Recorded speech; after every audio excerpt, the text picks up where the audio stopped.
There you go. So, well, my story is not complicated. This is my 32nd year in the business. My wife and I are partners and have been from the very beginning in real estate. And we started off in kind of an adverse position. We both quit our jobs and got into real estate together. We had 3 months of personal overhead in the bank. And if we weren't making money in 90 days, we're going to have to go back to our jobs. So we did it. We made it work. We got our business built up in 3 years pretty well. We bought a 3-level home by the water. And at the time I was living in Miami. So our home was in South Dade County. Homestead is inland. We live between the Atlantic Ocean and Homestead. And like most agents, we lived and worked in the same area. Our office was down the street, not far away. And we were doing really well. 2 new cars, 3-level home, and then Hurricane Andrew hit. And the 3-level home was destroyed over our heads. We were in it, wrapped up in mattresses in the master bath. Spent 36 hours in basically a bombed out building and neighborhood. Wow. We relocated up to Tallahassee. We had no money. We had debt on that 3-level house, debt on 2 cars. Only 1 car survived, and we had to keep making payments till we could settle with insurance companies. And in Tallahassee, we were living in a garage, and we had 2 kids, and it was hell compared to what had happened just literally a few weeks before that. It was shocking what could happen to you, and like that, your life can turn around on a dime. A lot of people are feeling this right now all over the planet, that their life has turned around on a dime. And yet none of this really is a dime. This started back in last December in China. So what we went through happened in 36 hours, and our life was over. And we restarted in Tallahassee. We had 2 goals that first year in a new market with no money. And our goals were, number 1, to buy another home. I've talked to a lot of disaster victims, and a lot of them always feel like, I just want to get back to where I was. I'm not asking for the moon, but my life was ripped away from me, and I just want to go back to the way things were. And that's the way we felt. But then we also had the audacity to want to be in the top 10 in the board of realtors out of 1,100 agents. Tallahassee's not a big market, but they had 1,100 agents in the board. And we bought the house in July, and we were number 9 by December in the board of realtors. We became number 1 after 2 years, and we now have the largest presence in the marketplace. Our office has about 24% of the board of realtors. And, wow. We're number 1 in every metric. So, John, we've gone through Andrew. We went through the dot-com bust on Wall Street in '99. We went through 9/11. We went through the bust, of course, in 06, 07, 08. We have had 2 other hurricanes. I had a hurricane destroy the beach house that we've had, and I had one a year and 4 months ago named Michael that destroyed an office building and put 42 of my agents out of their houses. So this idea that adversity, I love the way you started saying adversity is either you're in it, you're coming out of it, or you're heading into it. But I do believe that's life. It goes through cycles, and there's no question about that. So I think a lot of people fail to miss one thing, though, and it's critical, that every time there is a recession, every time there is a collapse, there is always opportunity, always. And people fail to see that. They want to get absorbed in the negativity of what's happening around them and fail to see the opportunity. Mr. Bezos from Amazon, there's nothing he could have done to have blown his business up any bigger than this pandemic. The people that own this company that we're using at this moment called Zoom, nothing they could have done would have expanded their business operation bigger than this pandemic. And there will be agents that will blow their business up because of this pandemic. And they will be the minority, not the majority, but they will absolutely blow their business up because they will seize the opportunity. And the opportunity is real. The fundamental opportunity you have right now is that most agents in NAR and in your local board, they're all doing this. I'm just going to wait till this virus thing is over. This is just a nightmare. I don't like it, and I don't want to deal with it. That is the mistake that so many businesses make, is understanding how to turn a tragedy into a triumph. And it is about you dealing with it right now and getting active in the marketplace. There are two waves that are going to happen to us. Right now, we're in the pandemic wave. The pandemic wave is going to run, if you look at history on pandemics, and I looked into the history of pandemics all the way back to 1918, the average time of a run of a pandemic is about 7 months. Hunan province, Wuhan, it started up in December. Right now in April, they're taking down all of the temporary hospitals. They've opened up the roadblocks. Businesses are open again. People are still wearing masks. The virus still exists. It's still something to deal with, but they are returning back to hopefully normalcy. They're not there yet, but they're on their way. So that was 5 months. 7 months is the normal span I think we're going to have in our country, because we didn't do what China did. China, when it started, they took an entire province, like a state, and said this state is shut down. And we didn't do that. So we have episodic growth of the coronavirus all over our country. You all know this in Florida. It's heating up in Florida, and it's cooling off in New York City. It's heating up in Houston. It's heating up in Chicago. It's cooling off in Los Angeles. So we're very uneven all over this nation now. And it's highly likely as a nation, we're going to have 7 months or a year of this virus before, as a nation, the number of new cases are going down. Locally, it could be a different picture. But this is temporary. It will be a wave, whether it's 7 months or 8 months or 10 months, this wave will pass through. And even though it might recur again, this wave we're in right now will pass through. There will be a second wave after that. And the second wave is the more important one to focus on, actually. And that second wave is the wave of recovery from the economic damage that this wave is creating. The virus is creating economic damage like nothing any of us will probably see. It's massive, the amount of economic damage, but the wave of recovery after that is the bigger issue. The truth is, if you look at epidemics historically, in that 7 month average time, the economies normally get back up on their feet and rolling again. And it's a function of 2 to 4 months for every month that the pandemic was active. So in China, Hunan, Wuhan, 5 months times 2 is 10, times 4 is 20. So it's going to take them 10 to 20 months, or essentially 1 to 2 years, to get that economy back on its feet again. Us, if it's 7 months, that's 14 months to 28 months. That's 2 years plus or minus to get back on our feet. That's the issue. But realize economic cycles, the typical recessionary forces and inflationary forces in our economy, meaning our economies grow and then they fall, those cycles are 7 to 12 years typically. So the economic recovery relative to a, quote, normal recession in an economy is relatively short. Relatively short. It's not a decade. It's 2-3 years for the economy to get back on its feet again. Now, I'm telling you, between right now and a 2 or 3 year recovery, fortunes can be made. Vast market shifts can happen in the real estate agent world. And it's happening right now, again, with Amazon. Amazon is really shifting the fortunes of a lot of retailers. Right now, Amazon has seized on it.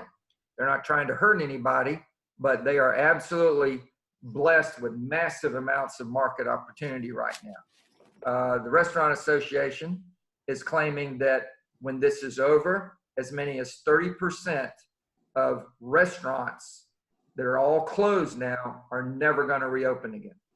Wow. Never. Now that creates for the 70% massive opportunity to take market share. None of this is a discussion about right or wrong or good or bad. This is a reality discussion we're having right now, right?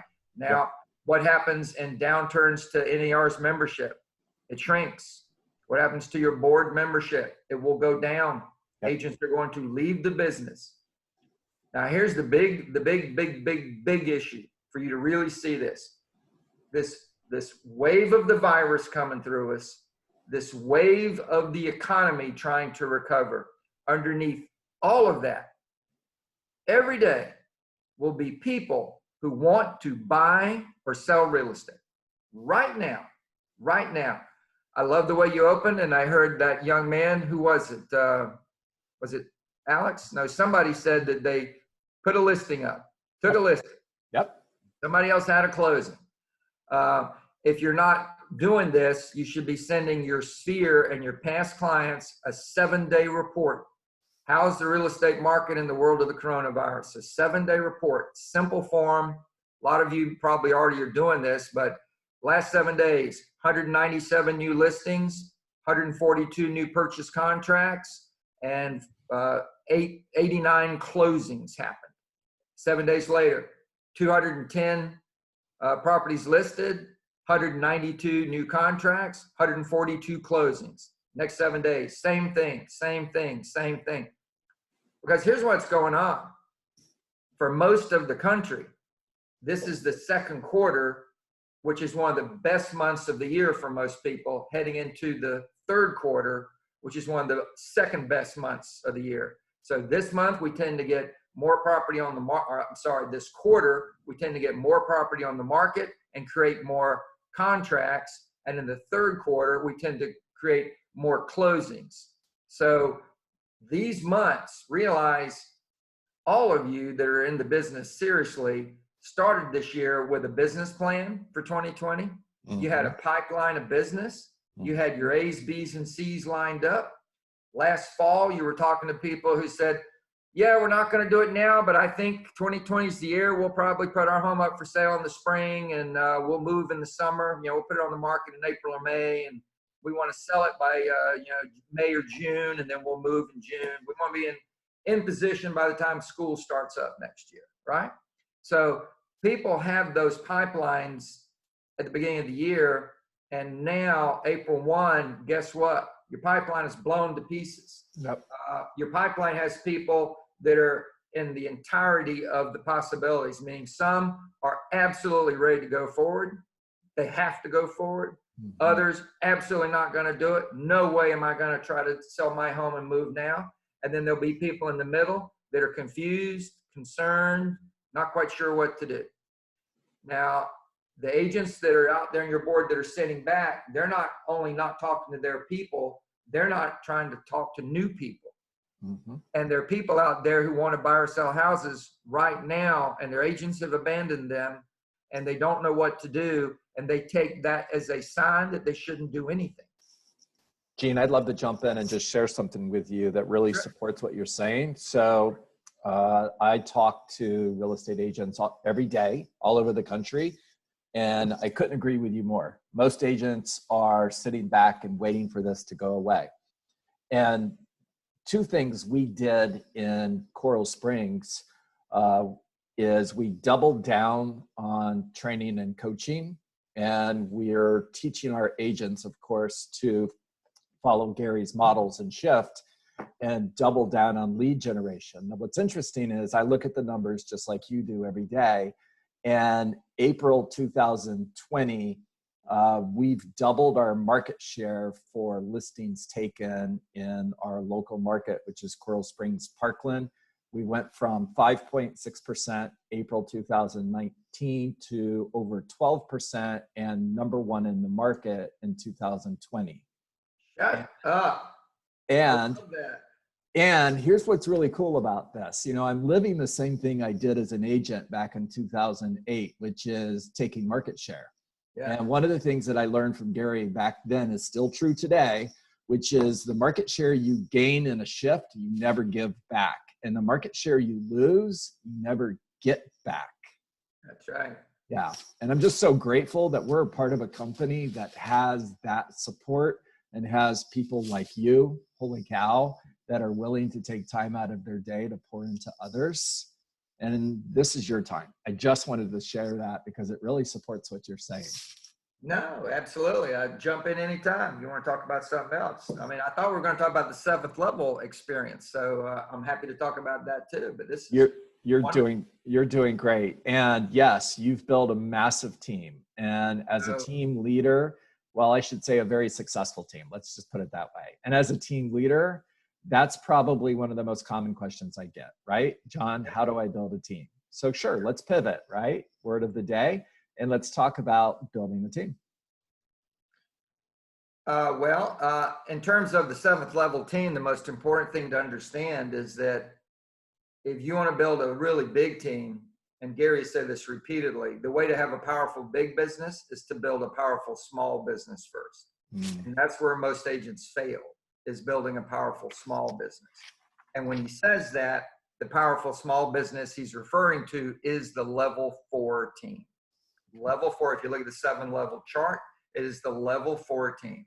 The level 4 team is the rainmaker, who is the listing agent, 2 admin, and 1 buyer agent.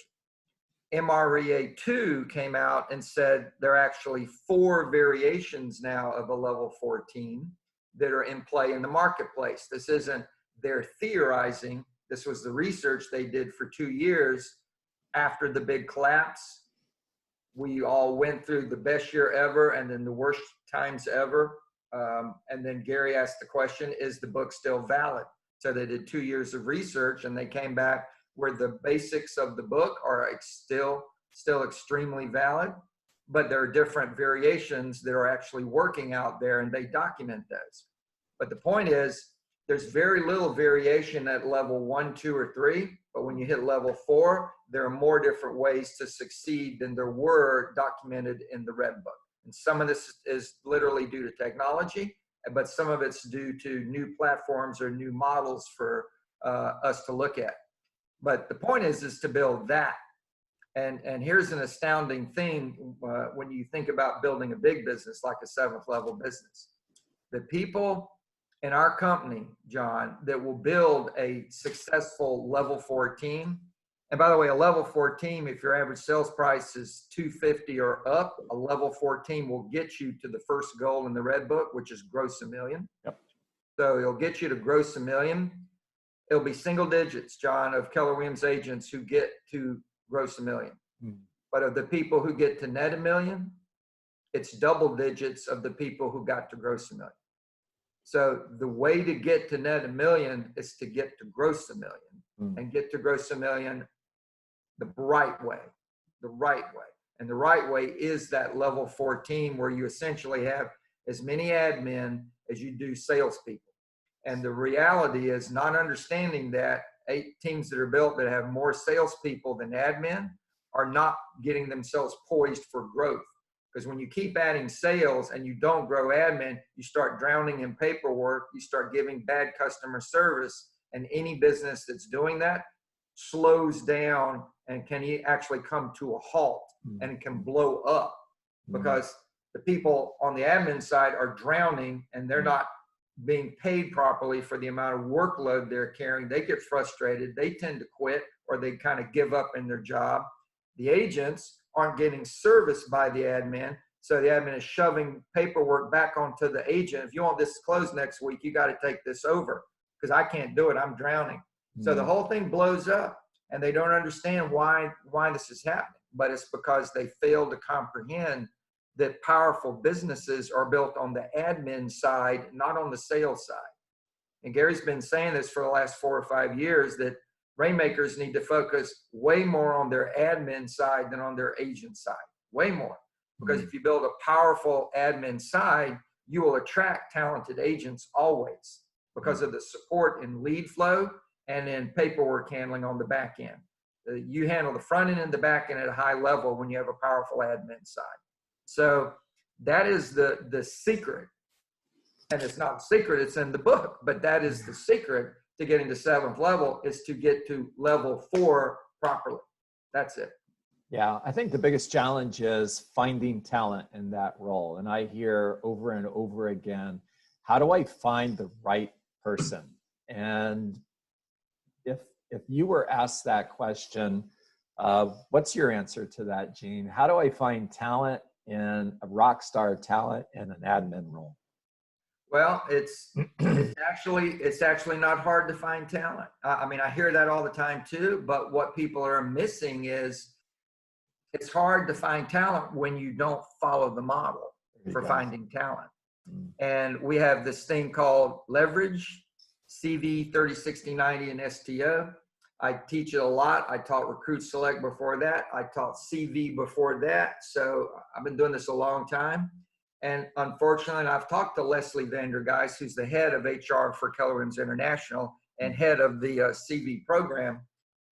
The book needs to have something in there that it doesn't have, and it's at the very beginning of the process. The book starts off with, you have a job you want filled, you do the job description, you do the job profile, you look at the KPI identifiers, yada, yada, yada, and then you throw the net. Well, the book does not tell you where to throw the net. It doesn't tell you how big the net has to be. It doesn't tell you how many applicants you need in order to make a great hire. And that's the answer to your question. If you want to make a great hire, and by the way, I did a panel on this past year at Family Reunion. And I remember the audience kept going like this because I was asking each panel member, and all had powerful teams that have done a lot of hiring, how many applicants do you need to have in order to get quality candidates? And I started off with one, went to another, and then I ended up with Corinna Loken. And on the panel I had, they hired the most people. They are continuously hiring people. And her estimate of applicants to high quality hires is 400 to 1. Oh my gosh.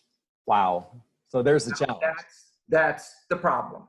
That's the challenge. So when you understand the answer, it's actually not hard. You just got to work hard. You got to throw a wide net, and you got to collect at least. And by the way, I got her to flesh out her answer. Some roles it's 200 applicants, some roles it's 300, and some it's 400. But if you simply will collect the right number of applicants, it gets much easier for you to find the right hire. Most people in my world, I got offices across North Florida. We have about 800 people. I deal with this all the time, and I'll ask them, so how many applicants did you get for this hire? My people come to me crying about, she quit, my admin quit, I can't believe it, I just can't seem to get this right. This is my third admin this year. What am I gonna do? What am I gonna do? I'll say, well, how many applicants did you get when you hired her? She said, what do you mean? How many applicants? How many resumes did you collect, however you collected them? She said, well, it was a past client who called me and said she was looking for a job, and I loved her and she loved me, and I was sure it was going to work out. Oh my God. So if you're hiring from a pool of one, the odds are 299 to 1 against that being the right hire. Wow. Yeah. Now you hire 30, a pool of 30, you hire somebody, the odds are 30 to 1 that's not the right hire. I mean, the odds are just way stacked against you. Wow. Yeah. So I know we have close to 60 people on this call. I know we have some rainmakers who run big teams. I know Christina Griffin's on the call, for example. She was the #1 agent in the world for Coldwell Banker before moving to Keller Williams. And I'm wondering how many rainmakers are going through 400 resumes to find the right person. I know when I was running my team, Gene, I didn't. Yeah. And I failed my way forward until we found the right person. Yeah. And it was painful. It was really painful. There were times where I told my wife, yeah, forget this. I'm done with having a team. It's just me and you, and we're going to let everybody go.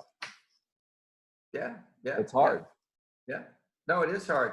And my lead admin we have today running the Rivers team has been with me 18 years. There you go. And I have people that have long tenure with us, but the reality is getting there is either luck or work. And the work is literally throwing that net and getting really good at screening down through applicants. Because if you get 150, 200 applicants for a position, the right one is going to get hired, right? So you can't sit, you can't wait. So you have to get really good at how to screen through a lot of applicants at a very high level quickly in order to find the eligible candidates. And the goal is to get to 30 probable candidates, narrow it down to 10, and then that's when you start your interviews face to face. You don't meet anybody until you got it down to 10, even though you start with 200 to 300 or more. Yeah. And Gene, if I could ask you one more question before we run out of time. As a team leader, talking to someone with the level of experience that you have, and I've been spending a lot of time studying the 30-30-40 audit. And my question is for all of the rainmakers that I'm in business with is I see an immediate challenge to this model in creating 40% profit if I have a buyer agent team and a listing team, and they're all on a 50-50 split or more. Immediately that blows up the model. So what's a solution to someone who wants to build a team to net $1 million following the 30-30-40 model, and yet they want to attract talent to that buyer agent role and to that listing partner role, and still make 40% profit? Well, the reason that people struggle with getting that done right is usually historic, meaning in the very beginning when they hired their first agent, they read the red book and it showed cost of sales on 1.2 million GCI was 600,000. So on the buy side, it's 50%. So they paid 50%. The red book does not make clear at all that that's not true. That the people that were netting $1 million had, and it's in the book, but it's not made clear. They had a lead buyer agent, and then they had buyer agents. And at the 7th level model, there were actually 5 people on the buy side. So one of them was the lead who got a 10% override on the others who were getting 40. That equals a 50% cost of sales. But no buyer agents are getting 50%. But when you start out and give your buyer agent 50%, and then you have 2, and then you have 3, and you're going, I can't take this. This is too many direct reports. I'm going to appoint one of them or hire a lead agent. And now, boom, now you're going to give an override of 10. Now you're at 60%. Your fixed overhead is at 30%. You're at 10%. You pay your taxes. You're making 6%. It's ridiculous. It's ridiculous. It's ridiculous. Yep. So if you're trying to fix it, you're asking me if you're trying to fix it. The way you fix it is you tell everybody, and here's a parallel truth to that. Most of those agents are not closing 3 or 4 a month every month. Most are doing 1 or 2 a month. So you really have to redefine the job description and make an announcement to the team. Team, guess what? I have a new vision with clarity. This is going to be a much more powerful business, and we're going to produce a lot more wealth for some of you, and others of you are probably not going to stay. But here's the deal. We're all going to make a lot of money by doing one thing. Volume, units. You're going to make a lot of money by selling a lot of units. So those of you that are on a 50% split and you do not close 3 or more properties every month, you're going to go down to a 35% split. Those of you that want to keep a 50% split, you're going to need to sell 4 a month every month or more. Do you have any questions? Wow. That was so awesome. Thank you. That works. Yeah, works. I know this works. I lived it when I was working on the Gary and Nikki team as a listing partner. I made 25%. Really didn't care either because I was making a lot of money. That's right. And having fun doing what you're good at. And I was having fun. And that's what it really comes down to. When the conversation is about splits, you've got the wrong person. That's right. That's right. It should be about opportunity. Yeah. And the higher level opportunity, and MREA 2 research has really proven this out.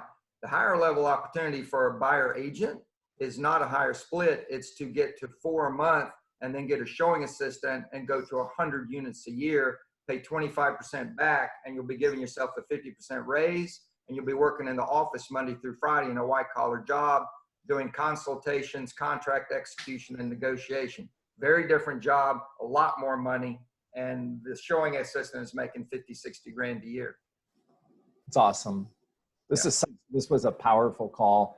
Gene Rivers, I appreciate you. Thank you for finding the time to do this for us today. I know everybody on the call appreciated it. And before I let you go, what can I do for you? That's a very nice, sweet thing for you to say. I think keep doing what you're doing, because right now what people need is leadership. And the leadership has to have clarity on what the reality of our situation is. And the people that are calling this the new normal don't get it. No, this is a abnormal phase of the virus. After that will come the new normal. And what you need to lead your people to do more than anything is to realize this utilization of technology, of online business being done on Zoom calls or Google Hangouts after the virus is gone. This is not going away. Right. So your agents are going to be doing consistently more consultations with buyers and sellers on a Zoom call. They need to get better at doing presentations using the charts and graphs feature. And then they need to realize they're still going to have some clients that need the whole hand-holding experience. So we have to be more adept and definitely more technologically savvy. And it starts with the leadership in the market center. And that's what you're doing. So thank you. Keep doing what you're doing, baby. Thank you, sir. I appreciate you. All right. You have a wonderful day. Give Rebecca my best. And I will. When you're in South Florida, pop by and say hi. Okay. All right. All right, everybody. I'll see you tomorrow at 9:30. Make it a great day. Go get on the phone, 40 contacts, create mind share in order to get market share. Remember, this is a community of support and growth, and I get more out of this than you guys do. So thank you for the opportunity to pour into you. I am growing so much by being a part of this community. I appreciate you. Go make it a great day. Powerful call. Thank you so much. My pleasure.